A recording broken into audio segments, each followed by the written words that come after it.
Hello everyone, welcome back to our YouTube channel project online, जहां हम class 11 chapter 2 relation and function पढ़ रहे थे। और हम अब क्या कर रहे हैं, अब हम करने वाले हैं हमारे ग्राफ, जो कि बहुत ही इंपॉर्टेंट है। क्लास 11 से जब आप आ जाते हैं, क्लास 11th में आ जाते हैं, तो आपको ग्राफिकल रिप्रेजेंटेशन आना बहुत बहुत इंपॉर्टेंट होता है आपके लिए।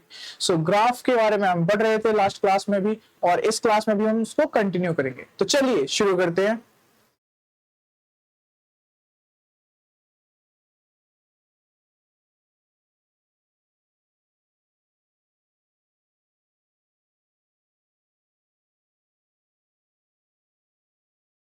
हाँ, तो लास्ट क्लास में हम कुछ फंक्शंस के बारे में पढ़ चुके थे और उनके ग्राफ्स पे हमने ध्यान दिए थे। कुछ जैसे हमारे पास पॉलिनोमियल फंक्शन था, स्क्वायर फंक्शन था, क्यूब फंक्शन था। पॉलिनोमियल फंक्शन में हमने पढ़ा था हमारे पास में क्या होते हैं, जितने भी पावर जब क्या होती है हमारे पास में a0, देन उसके बाद में हमारे पास में a1, देन हमारे पास में a2, देन हमारे पास में ये नंबर्स चलते रहते हैं। इनके साथ में हमारे पास में पावर जो होती है ये x की पावर n, और यहाँ पे सबस्क्रिप्ट n, ये चलता ही रहता है हमारे पास में, है ना। an xn ऐसे चलता ही रहता है। इसके ऊपर हमने क्या पढ़े थे, दो स्पेशल केसेस। एक हमारे पास में था क्या, एक हमारे पास था पॉलिनोमियल फंक्शन में स्क्वायर फंक्शन था हमारे पास में, एंड एक हमारे पास में था क्यूबिक फंक्शन था हमारे पास में। क्यूबिक फंक्शन का भी ग्राफ हमने कर लिया था, ठीक है। वो कैसे बन रहा था हमारे पास में, स्क्वायर एस की तरह ही बन रहा था हमारे पास में, जो एस की तरह हमारे पास में ग्राफ बन रहा था। तो ऐसे हम क्या कर रहे थे, इसको सॉल्व कर रहे थे। इतना हम कंप्लीट करके आ चुके हैं। लास्ट क्लास में आपने पढ़ लिया है, समझ भी लिया है। हम अब क्या पढ़ने वाले, अब हम पढ़ने वाले हैं हमारे रेशनल फंक्शन। सबसे पहले रेशनल फंक्शंस कैसे होता है हमारे पास में, इसका ग्राफ कैसे बनता है। देन हमारे पास में मॉडुलस फंक्शन आ जाएगा, signum function and greatest integer function. बहुत ईजी है, करें आगे बढ़े। चलिए शुरू करते हैं। तो सबसे पहले हमारे पास में है rational function. Rational function are functions. कैसे फंक्शन होते हैं rational functions? Rational functions are functions of the type f of x upon में g of x, where f of x and g of x are polynomial functions। तो यहाँ हमारे पास में f of x and g of x क्या है, polynomial functions होते हैं, जहां पे x जो है हमारा डिफाइंड होता है एक किसी खास डोमेन, ठीक है। f of x जो हमारे पास में x है वो किसी एक डोमेन में डिफाइंड रहता है, प्री डिफाइंड रहता है, और g of x जो है वो जीरो की इक्वल नहीं हो सकता है। सिंपल सी बात, अगर आप समझना चाहते हैं तो रेशनल नंबर्स हमने पढ़े थे, उसमें हमारे पास में क्या आता है, हमारे पास न्यूमरेटर होता है, हमारे पास में डिनोमिनेटर होता है। तो उसी तरीके से समझ लेते हैं, डिनोमिनेटर को हम जीरो तक नहीं पहुंचा सकते हैं। Why? Because if it becomes zero our answer will goes to infinite. Infinity नहीं पहुंचा सकते हम, है ना। तो ऐसा नहीं कर सकते हैं, इसी वजह से हमें क्या करना पड़ेगा, ये जीरो तक नहीं बनना चाहिए। इसकी जो भी वैल्यू है वो हमारे पास में जीरो नहीं बननी चाहिए। बस इतना आपको समझना था, सिंपल सा, ठीक है।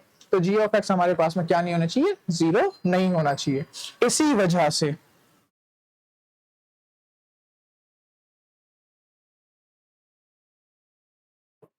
f ऑफ x वन में g ऑफ x, यहां हमने पढ़ा था कि हमारा g ऑफ x जो है वो जीरो नहीं होना चाहिए। सिंपल सी बात। तो इसी वजह से जब भी हम क्या करते हैं, वैल्यू को सॉल्व करने की कोशिश करते हैं, f ऑफ x और g ऑफ x की वैल्यू निकालते हैं, ठीक है। हमने क्या किया, सिंपल सा एक टेबल बनाया। टेबल में हमारे पास में वैल्यू कुछ थी f ऑफ x की, कुछ वैल्यू थी हमारे पास में g ऑफ x की। इन वैल्यूज को जब हम सॉल्व कर रहे थे तो हमारे पास में वैल्यूज धीरे धीरे बढ़ रही थी, घट रही थी। -2, -1, -2, -1, 0, 0 हटा देते हैं, ठीक है। 1, 2, ऐसे हमारे पास में वैल्यूज आ रही थी। इसके अंदर में सेम हमारे पास में यहाँ पे वैल्यूज आ रही थी।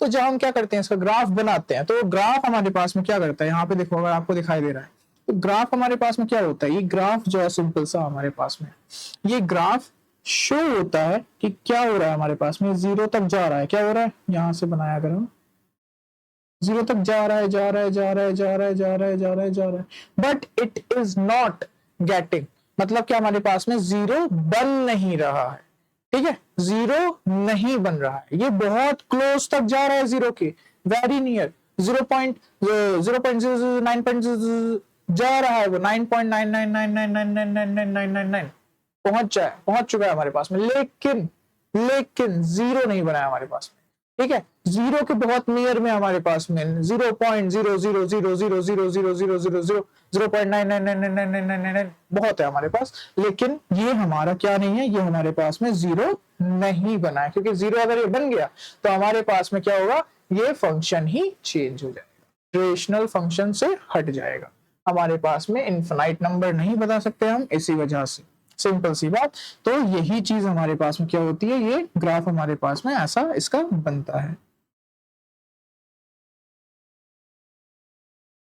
समझ में आ रहा है आपको, इसी वजह से आप देख पा रहे होंगे ऐसा ग्राफ हमारे पास में बन रहा है। ग्राफ बनाना आना चाहिए, क्योंकि मैथ्स में ऑफ कोर्स बहुत ही इंपॉर्टेंट होते हैं हमारे पास में ग्राफ, तो मैथ्स में आपको ग्राफ की प्रैक्टिस करते रहना चाहिए डेली डेली। ठीक है, हम कैसे ग्राफ बना सकते हैं, तो यही हमारे पास में क्या था, रेशनल फंक्शन था, सिंपल सा, और कुछ नहीं था हमारे पास में, f of x upon g of x ऐसे हमारे पास में डिफाइन रहती हैं, इनके कुछ डोमेन रहते हैं। डोमेन में अगर हम बात करें तो आर टू आर हमारे पास में क्या रहता है, इनका सेट रहता है, लेकिन ये रियल नंबर में हमारे पास में क्या चीज नहीं रहती है, हमारे पास में जीरो इंक्लूडेड नहीं रहता है। क्या नहीं रहता है इंक्लूडेड, जीरो इंक्लूडेड नहीं रहता है, जीरो को हटाकर हम सारी वैल्यूज की बात कर रहे होते हैं इसमें। समझ में आ गया। सो रेंज हमारे पास में क्या हो जाएगी, सिंपल सी बात, अगर आप बात करोगे तो हमारे पास में कुछ भी हो सकता है, बट उसमें जीरो नहीं होगा। क्या नहीं होगा उसमें, हमारे पास में जीरो नहीं होगा। ठीक है, बहुत इजी, आगे बढ़ते हैं।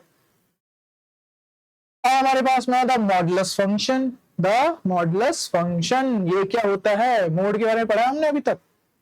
तो मोड इज सिंपल सी बात, कोई भी चीज को अगर हम मोड के अंदर रखते हैं, if it is negative it will give us positive answer, if it is positive it will also give us positive answer. मतलब सिंपल सी बात, हमारे आंसर को पॉजिटिव वैल्यू हमें जब मिलती है, जो वही सिंपल हमारा क्या होता है, मॉडुलस फंक्शन, हमारे पास मॉडुलस वही वैल्यू होती है।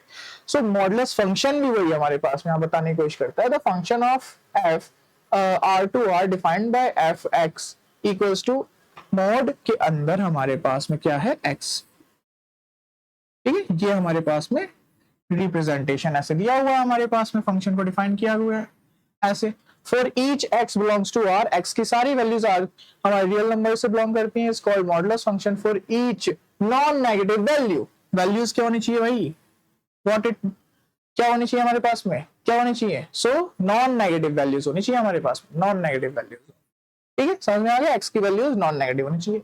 अब समझते हैं कैसे, तो यहाँ पे आपको दिखाई दे रहा है क्या, ये हमारे पास में क्या है, इसका इंटरवल हमें बता रखा है। इंटरवल कैसे दे रखा है, सो यहाँ हमें बताने की कोशिश की है कि आपको क्या मिलेगा, x वैल्यू जो है, मतलब मोड के अंदर जो आपकी वैल्यू है वो आपको क्या मिलेगी, x मिलेगी, इफ आपकी वैल्यू जो x की है वो greater than equal to zero.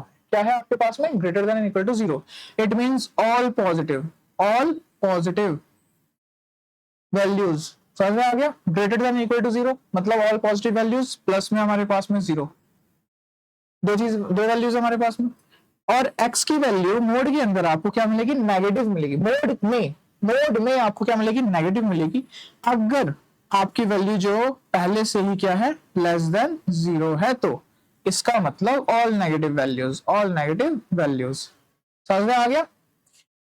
Example वापस से देख लेते हैं। आपके पास में क्या था, आपके पास में x की वैल्यू थी -2, पहले माइनस छोड़ते हैं, पहले नॉर्मल रखते हैं।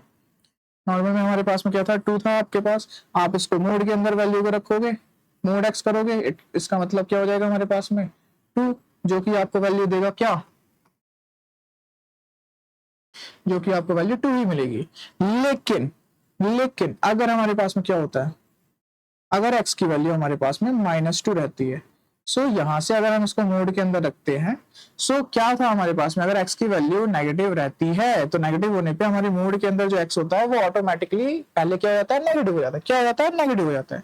सो यहाँ हमारे पास में क्या आ जाएगी, इसकी जो इंटरवल है उसका हमारे पास में आ जाएगा नेगेटिव x। यहाँ से हम इसकी वैल्यू को सॉल्व करेंगे, सो हमारे पास में नेगेटिव वैल्यू है, नेगेटिव, देन वापस से नेगेटिव हमारे पास में आ गया। अब इसको सॉल्व करोगे तो पॉजिटिव वैल्यू भी मिलेगी आपको। समझ में आ गया, इजी, बस इतना हमारे पास में। अब इसका ग्राफ बनाएंगे तो कैसे बनाएंगे, क्योंकि हमारे पास में वैल्यूज क्या हो रही हैं, ये देखो सिंपल सी बात, यहाँ हमारे पास में इसको हम क्या बोलते हैं, ये हमारे पास में x की वैल्यूज हैं, और ये हमारे पास में क्या हो जाएगा, जब ये x की वैल्यूज है तो ये y हो जाएगा हमारे पास में। सो y की वैल्यूज हमको क्या मिल रही है, पॉजिटिव मिल रही है ना, all the values of y are positive, हमको y की वैल्यूज सारी की सारी पॉजिटिव मिल रही है, चाहे मैं x को पॉजिटिव में लूं चाहे मैं x को नेगेटिव में लूं, फिर भी मेरे पास में y की वैल्यूज क्या आएंगी, पॉजिटिव ही आएंगी। तो ऐसा इसका कुछ ग्राफ बनता है मॉडुलस फंक्शन का हमारे पास में। समझ में आ गया आपको, समझ में आ गया, क्लियर है? यस, चलिए तो आगे बढ़ते हैं अब हम। अब हमारे पास में सिग्नम फंक्शन, नेम तो यूनिक लग रहा है, थोड़ा सा अलग लग रहा है। Signum function, the function f R2 are defined by function f of x modulus for each x belong to R is called modulus function।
हाँ, तो अब हमारे पास में कौन सा फंक्शन है, नया फंक्शन है हमारे पास में सिग्नम फंक्शन। थोड़ा सा यूनिक लग रहा है इसका नेम सुनने में हमारे पास में। सिग्नम फंक्शन क्या होता है, the function f R to R defined by, तो ये जो फंक्शन होता है हमारे पास में, इसको कैसे डिफाइन किया जाता है, इसके इंटरवल्स हमारे पास में डिफाइन किया जाता है इसको। तो अगर हमारे पास में क्या बोला हुआ, if x is greater than 0, अगर हमारे x की वैल्यू जो है वो 0 से बड़ी आती है, तो हमको आंसर आउटपुट क्या मिलेगा, आउटपुट हमको क्या मिलेगा 1। ठीक है, अगर हमारे पास में क्या होती है, x की वैल्यू 0 होती है, x की वैल्यू क्या होती है 0 रहती है, तब हमको आउटपुट क्या मिलेगा, y की वैल्यू हमारे पास में क्या आ जाएगी 0।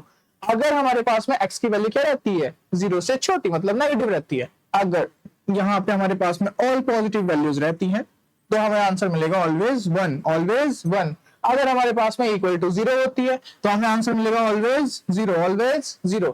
अगर हमारे पास में वैल्यू नेगेटिव रहती है, all negative values, all negative values अगर रहती है हमारे पास में, सो हमारे पास में आउटपुट क्या हो जाएगा, हमारा आंसर आ जाएगा -1। यही हमारे पास में सिंपल सा सिग्नम फंक्शन है। डोमेन जो हमारे पास में सिग्नम फंक्शन की डोमेन होती है, डोमेन जो होती है सिग्नम फंक्शन की डोमेन हमारे पास में ऑल रियल नंबर्स, सिंपल सी बात। लेकिन रेंज जो है हमारे पास में, रेंज क्या होती है, रेंज हमारे पास में होते हैं ये 1, 0 एंड -1, ये हमारे पास में रेंज होती है। ठीक है, ये इंटरवल्स होते हैं हमारे पास में, समझ में आ गया। ये हमारे पास में रेंज होती है, हमारे पास में इंटरवल्स होते हैं इसके, और ये हमारे पास में क्या है, डोमेन इसका रियल नंबर्स होते हैं। अब इसका ग्राफ कैसे बनेगा, तो सिग्नम फंक्शन का ग्राफ तो बहुत इजी बनाना हमारे पास में, बहुत ही ज्यादा इजी है। कैसे बोलोगे, तो यहां देखो, ध्यान दो, अगर जरा थोड़ा सा ध्यान दोगे, थोड़ा सा ध्यान दोगे अगर, तो सिंपल सी बात, हमें क्या बोला है, रियल नंबर्स में ऑल पॉजिटिव वैल्यू होने पे हमें आंसर ऑलवेज 1 मिलेगा। ऑल पॉजिटिव वैल्यू होने पे आंसर हमें क्या मिलेगा 1 मिलेगा। तो हमारे पास में यहां से मान लेते हैं, ये हमारे पास में क्या हो गई, ऑल पॉजिटिव वैल्यूज होने पे हमारे पास में आंसर क्या आता है 1 आता है हमेशा। ठीक है, ऑल नेगेटिव वैल्यूज लेने पे हमारे पास में आंसर क्या आता है, ऑल नेगेटिव वैल्यूज लेने पे हमारे पास में आंसर क्या आता है -1 आता है हमारे पास में। ठीक है, एंड हमारे पास में 0 यूज करने पे हमारे पास में आंसर क्या आता है 0 ही आता है। आउटपुट हमें क्या मिलता है 0 ही मिलता है। 1, -1 एंड 0, हमें ये वैल्यूज का आउटपुट मिलता है। इन वैल्यूज से हमें क्या मिलता है, y की वैल्यू ये मिलती है। सिंपल सी बात, समझ में आ गया। यही है हमारे पास में सिग्नम फंक्शन का ग्राफ, बहुत ही इजी है। ठीक है, आगे चलते हैं हम सिग्नम फंक्शन से। हमारे पास में greatest integer function, greatest integer function, नाम तो बहुत बड़ा है भैया, क्या इसमें कुछ अलग होता है कि ये थोड़ा सा खतरनाक है? नहीं, बिल्कुल नहीं। मैथ्स में तुम्हें नाम बस खतरनाक लग रहा है, ये खतरनाक नहीं है। तुमने सुना है ना एक कहावत, नाम बड़े और दर्शन छोटे, सुनिए, ये वही है, ये वही है, नाम बड़े और दर्शन छोटे, बस यही बात चल रही है हमारे पास में। कैसे कैसे कैसे, तो देखो यहाँ पे ध्यान दो, हमारे पास में ग्रेटेस्ट इंटीजर फंक्शन बोला हुआ है, ग्रेटेस्ट इंटीजर फंक्शन। तो यहाँ हमारे पास में जो वैल्यूज रहती हैं, यहाँ हमारे पास में जो वैल्यूज रहती हैं, एग्जांपल ले लेते हैं।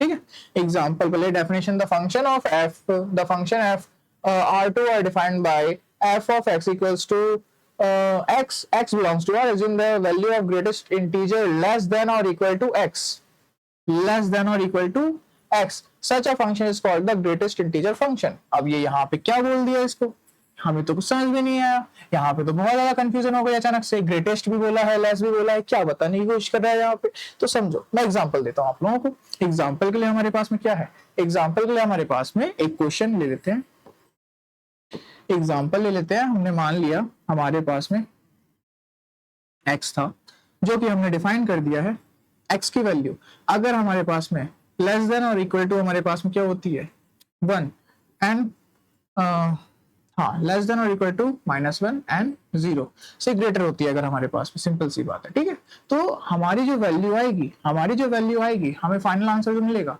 y की वैल्यू जो हमें मिलेगी, आउटपुट जो मिलेगा हमें, वो क्या मिलेगा 1, क्या मिलेगा हमको 1 मिलेगा। बॉक्स हटा देते हैं, बॉक्स हटा देते हैं थोड़ी देर के लिए।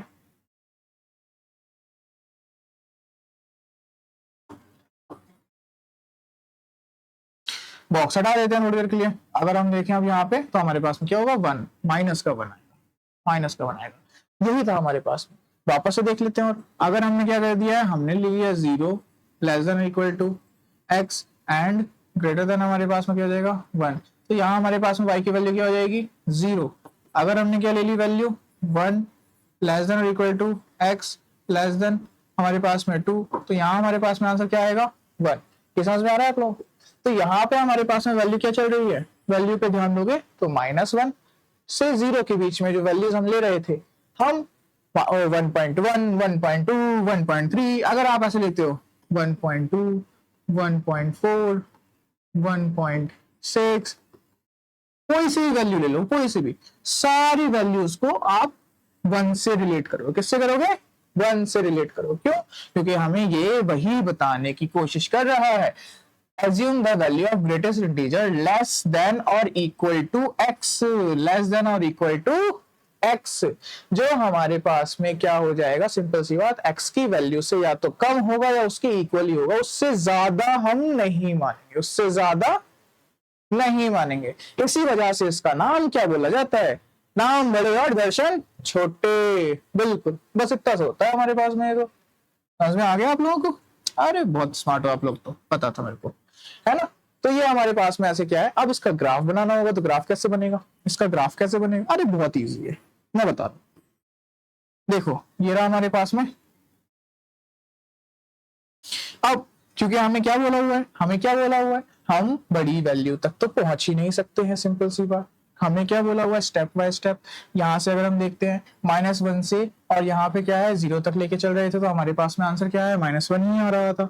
क्या आ रहा था? -1 ही आ रहा था हमारे पास में। सो अगर हम ध्यान देते हैं, यहाँ पे वैल्यू देख लेते हैं, 1 थी हमारी, तो 1 पे हमारे पास में क्या हो जाएगा, 1 से 2 के बीच में हमारे पास में वैल्यू थी, किसके बीच में थी, 1 से 2 के बीच में वैल्यू थी हमारे पास में, 1 से 2 के बीच में हमारे पास में वैल्यू थी।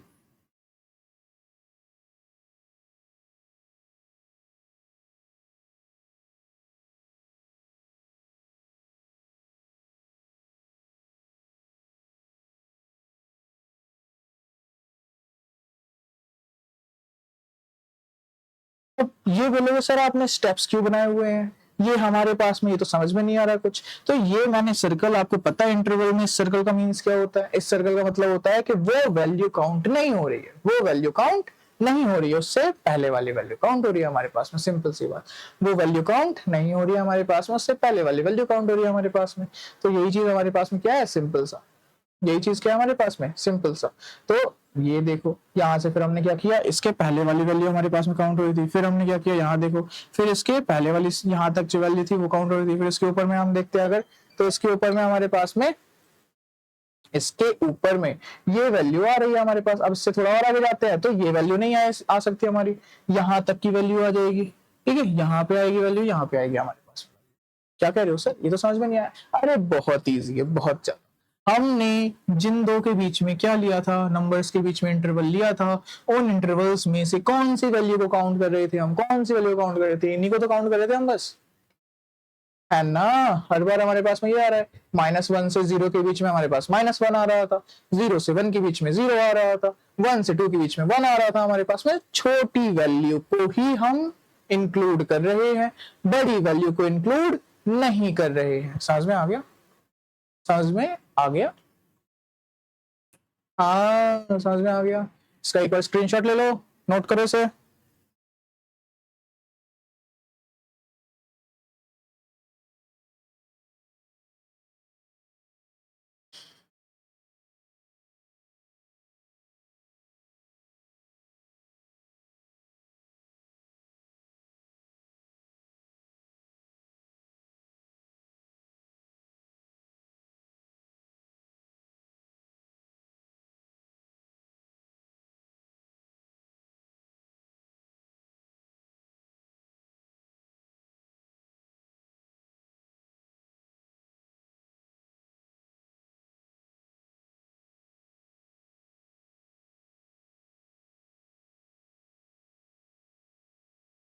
तो समझ में आ गया आपको? ये सिंपल सी बात हमारे पास में क्या है, ये वाला पार्ट जो इंक्लूड नहीं होगा, ये वाला पार्ट इंक्लूड हमारे पास में क्यों, इंटरवल वाला हमने पढ़ा था। सर्कल रहते हैं हमारे पास में, सर्कल का मतलब क्या रहता है, जब क्लोज सर्कल होते हैं तो इंक्लूड करना है, जब क्लोज सर्कल नहीं रहते हमारे पास में तो हमें क्या रखना है, उनको इंक्लूड नहीं करना है। बस इतना सा हमारे पास में है ना।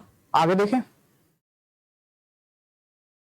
हाँ, ये समझ में आ गया आप लोगों को? जब हमारे पास में क्या रहता है, सर्कल जो हमारे पास में क्या रहता है, जब हम सर्कल बनाते हैं तो इस पार्ट को इंटरवल में इंक्लूड नहीं करते हैं, और जब हमारे पास में क्या रहता है, वो पार्ट जब हमारे पास में क्या रहता है,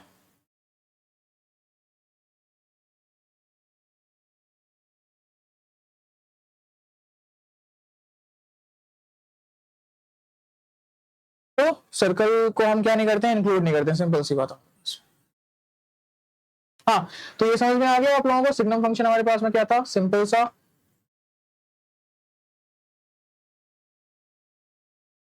सिग्नम फंक्शन से समझा।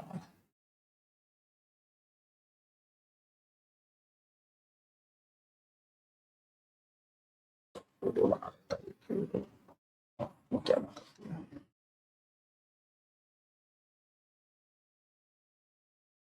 हाँ, तो मॉडुलस फंक्शन समझ में आ गया अच्छे से, मॉडुलस फंक्शन समझ में आ गया। आगे बढ़ते हैं।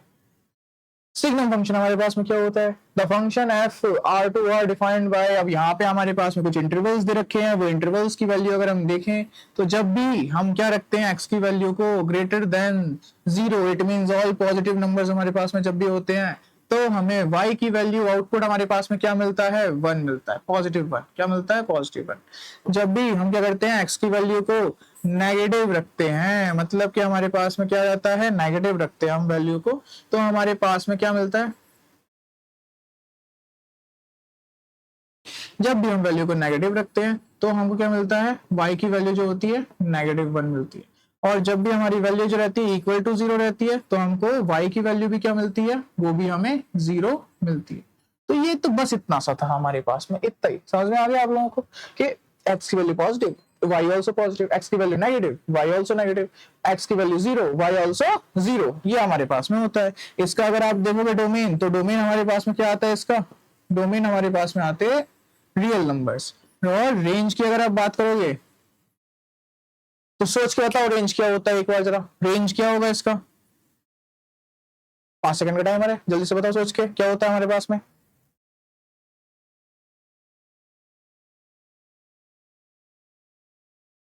समझ में आया क्या होता है रेंज? तो अरे रेंज तो बहुत इजी है। रेंज हमारे पास में क्या होगा, सिंपल सा, ये हमारे पास में हो जाएगा 1 0 -1, ये हमारे पास में होगा। इसको अगर असेंडिंग ऑर्डर में लिखना है तो असेंडिंग ऑर्डर में लिख दो इसको जरा, -1 0 1, ये हो गया हमारे पास में, है ना, सिंपल। तो हमारे पास में डोमेन जो होती है आर होती है, रेंज जो होती है -1 0 1 होती है। इसका ग्राफ कैसे बनेगा, अरे बहुत इजी है ग्राफ बनाना। तो ये रहा हमारे पास में सारी वैल्यूज, पॉजिटिव में हमारे पास में क्या आ रहा है, पॉजिटिव में हमारे पास में क्या आ रहा है, पॉजिटिव में हमारे पास में सिर्फ 1 ही आ रहा है। सारी पॉजिटिव वैल्यूज लेने पे 1 आ रहा है, और सारी नेगेटिव वैल्यूज लेने पे हमारे पास में क्या आ रहा है, -1 आ रहा है ना। और 0 लेने पे तो हमारे पास में क्या आ रहा है, 0 ही आ रहा है, ऑफ कोर्स सी बात है। समझ में आ गया? तो ये हमारे पास में इतना इजी था। बस ऐसे ही करना है हम लोगों को, और बार ऐसे ही करना है हम लोगों को, और बार ग्राफ बनाना आ गया हम लोगों को, समझ में आ गया। चले आगे बढ़े, आगे बढ़े, ठीक है, आगे देखते हैं। अब द ग्रेटेस्ट इंटीजर फंक्शन, ये क्या होता है, कुछ अलग ही लग रहा है सर, सुनने में भारी सा शब्द लग रहा है, बहुत बड़ा भी है। अरे कुछ नहीं है, कोई बात नहीं, टेंशन की बात नहीं है। आपने कहावत सुनी है, नाम बड़े और दर्शन छोटे, ये वही है। The function f r2 are defined by f of x belongs to r assume the value of greatest integer less than or equal to x, such a function is called the greatest integer function। तो यहां से समझ में नहीं आया sir, हमें definition समझ में नहीं आती, हम मैथ्स पढ़ रहे हैं तो डेफिनेशन याद तो करेंगे नहीं हम, तो डेफिनेशन नहीं, एग्जांपल लेते, समझते हैं अच्छे से। तो हमारे पास में क्या बोला हुआ है, अगर x की वैल्यू, किसकी वैल्यू, अगर हमारे पास में x की वैल्यू, अगर हमारे पास में x की वैल्यू जो है वो अगर हम यहाँ पे लिखते हैं -1 से greater than equal to greater than equal to and less than 0। तो यहां हम 1.1, 1.2, 1.3 करते करते करते करते हमारी सारी वैल्यू नेगेटिव वाले हैं, नेगेटिव वाले सारी वैल्यूज जितनी भी होंगी, हम सभी वैल्यूज का एस्टिमेट क्या करेंगे, हम -1 करेंगे। क्या करेंगे, सभी वैल्यूज का एस्टिमेट हम -1 करेंगे। समझ में आया? x में अगर हम क्या करते हैं, वैल्यू ग्रेटर देन x की वैल्यू अगर हम क्या करते हैं, less than equal to 1 and greater than equal to 0 रखते हैं, तो यहां हमारे पास में लेस देन क्या बोला हुआ है, लेस देन और इक्वल टू 0 होगी हमारे पास। सिंपल सी बात, लेस देन और इक्वल टू 0 होगी। लेस देन और इक्वल टू x की वैल्यू के पास आएगा हमारे पास में, उससे बड़ी वैल्यू नहीं हो सकती, x की वैल्यू से बड़ी नहीं हो सकती। ठीक है, अब अगला देख लेते हैं। अगर हम -1, अब -1 तो हमने ले लिया, इस बार चेंज करते हैं। अब हमारे पास में 0 से less than equal to x and हमारे पास में ग्रेटर देन 1, तो यहाँ हमारे पास में जो वैल्यू होगी वो 0.1, 0.2, 0.9, 8, 6, 7 सबको एस्टिमेट करके हम किसके पास पहुंचा देंगे, 0 के पास। सो यहाँ हमें क्या मिला, -1, यहाँ हमें क्या मिला, 0। अगर हम ऐसे ही करते हैं 1 से और कहाँ तक, 2 तक, तब हमें वैल्यू क्या मिलेगी, 1 मिलेगी। समझ में आ गया? इसका ग्राफ कैसे बनेगा, ग्राफ हमारे पास में, अरे ग्राफ तो बहुत इजी है इसका, देखते हैं कैसे बनता है, जरा समझ लेते हैं थोड़ा सा, है ना। तो यहाँ हमारे पास में क्या होता है, ग्राफ जो रहता है वो ऐसे रहता है। देखो ये हमारे पास में क्या रहता है, इसका ग्राफ ऐसे करके बनेगा, ऐसे करके बनेगा हमारे पास में ग्राफ।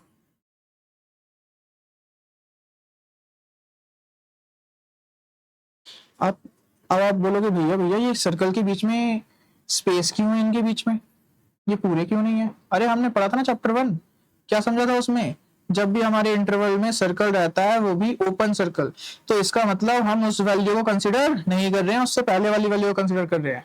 समझ में आया? उस वैल्यू को कंसीडर नहीं कर रहे हैं, उससे पहले वाली वैल्यू को कंसीडर कर रहे हैं। बस ऐसे हमारे पास में होगा।